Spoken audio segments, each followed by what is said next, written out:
Dalam video ini kami akan mengisahkan masa awal kenabian Nabi Ibrahim dan kegagalan dakwah Nabi Ibrahim kepada ayahnya sendiri yang masih menyembah berhala. Tapi sebelum lanjut mohon bantu kami klik subscribe, share dan like ya. Agar channel Santri Bodoh semakin baik dan berkembang untuk terus mensiarkan Islam melalui media channel YouTube. Terima kasih. Nabi Ibrahim dilahirkan di sebuah daerah di tanah Babilonia, sebuah kota besar yang berada di wilayah negara Irak.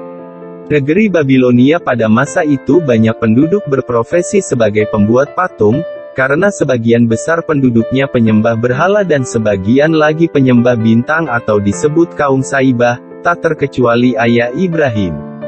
Ayah Nabi Ibrahim adalah seorang pemahat patung ternama dan karena keahliannya, ayah Nabi Ibrahim menjadi pembuat patung istana kerajaan yang dipimpin oleh Raja Namrud, di mana karena kekuasaan dan kesombongannya Raja Namrud mengaku dirinya sebagai Tuhan bagi rakyatnya.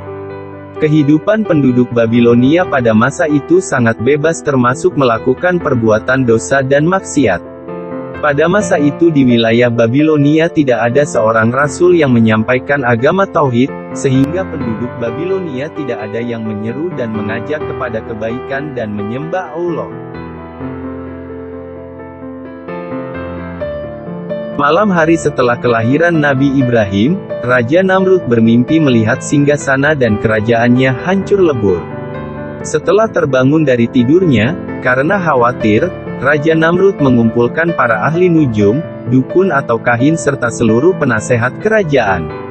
Lalu Raja Namrud menceritakan perihal mimpi buruknya kepada mereka.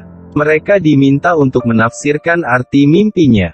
Hingga akhirnya ada salah satu dukun dari pelosok yang ikut hadir, yang menyatakan mengerti arti dari mimpi sang raja tersebut. Sang dukun pun menghadap ke depan Raja Namrud, lalu menjelaskan arti dari mimpi sang raja. Wahai Raja, kemungkinan saat ini ada seorang anak laki-laki yang dilahirkan dan kelak akan melakukan hal yang sama seperti dalam mimpi Anda. Setelah mengetahui penjelasan arti mimpinya tersebut, Raja Namrud langsung memberi perintah kepada seluruh pasukannya untuk mencari dan membunuh semua bayi yang lahir pada saat ini. Mendengar titah Raja Namrud untuk membunuh semua bayi, lalu Azar langsung bergegas pulang ke rumah dan menyampaikan apa yang telah ia dengar kepada istrinya. Lalu Azar meminta istrinya untuk pergi membawa bayi laki-lakinya bersembunyi agar bayinya bisa selamat. Singkat cerita, setelah bertahun-tahun berlalu dan Nabi Ibrahim menginjak dewasa, ibunya pun mengajak Ibrahim pulang ke rumah ayahnya. Ketika Nabi Ibrahim masih muda, dia sering bertanya pada dirinya sendiri tentang siapa yang menciptakan alam semesta ini. Setiap malam Nabi Ibrahim muda selalu menatap langit dengan penuh pertanyaan dan penasaran tentang siapakah Tuhannya. Nabi Ibrahim muda sempat menganggap bintang dan benda-benda lain sebagai Tuhan. Namun setelah pagi tiba, benda-benda yang ia lihat pada malam hari hilang dan terbenam. Sehingga Nabi Ibrahim muda semakin penasaran, karena jika benda-benda itu Tuhan, mengapa tidak setiap saat ada, kenapa bisa hilang? Pertanyaan Nabi Ibrahim muda terus bergejolak di pikiran dan di dalam hatinya. Siapa yang mengatur siang dan malam? Siapa yang menjaga seluruh benda dan alam semesta ini?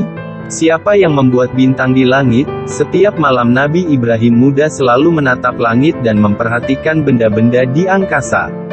Satu persatu benda di angkasa tersebut ia anggap sebagai Tuhan. Namun pertanyaan dan keraguan yang sama selalu muncul. Meski penduduk Babilonia mayoritas menyembah patung dan berhala dan menyembah bintang, namun bagi Nabi Ibrahim muda semua itu tidak masuk akal.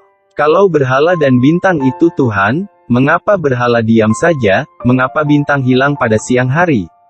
Nabi Ibrahim akhirnya menyerah dan berdoa, sungguh jika Tuhanku tidak memberi petunjuk kepadaku, niscaya aku termasuk orang yang sesat. Nabi Ibrahim muda selalu bertafakur dan berdoa kepada Allah tentang siapakah Tuhan itu. Sampai akhirnya Allah memberi petunjuk kepada Nabi Ibrahim. Sejak mendapat cahaya hidayah dari Allah, Nabi Ibrahim menjadi yakin kepada Allah dan sering merusak dan membuang berhala dan patung yang dibuat ayahnya. Setelah mendapat hidayah dari Allah, Nabi Ibrahim tidak langsung berdakwah kepada penduduk Babilonia. Nabi Ibrahim alaihissalam menyampaikan dakwahnya kepada keluarganya dan orang terdekat terlebih dahulu. Ayah Nabi Ibrahim yang juga bekerja sebagai pembuat patung dan berhala. Patung-patung yang dibuat ayahnya jika sudah jadi sebagian dijual dan sebagian sebagai sembahan. Azar tidak pernah menyangka jika anak laki-lakinya adalah seorang nabi dan Rasulullah pembawa ajaran agama tauhid dan menerima wahyu dari Allah Subhanahu wa Ta'ala. Berkali-kali Nabi Ibrahim dengan halus dan santun mengajak kepada ayahnya untuk tidak menyembah berhala. Nabi Ibrahim juga menyampaikan kepada sang ayah jika dirinya adalah utusan Allah dan Tuhanku adalah Allah, bukan berhala yang tidak bisa menolong, tidak melihat yang tak bisa apa-apa. Nabi Ibrahim dengan sabar dan santun terus-menerus menyampaikan ajaran tauhid kepada ayahnya. Namun hingga ayahnya meninggal, Allah belum berkehendak membukakan pintu hatinya untuk menerima agama tauhid. Wallahu a'lamu bishawab.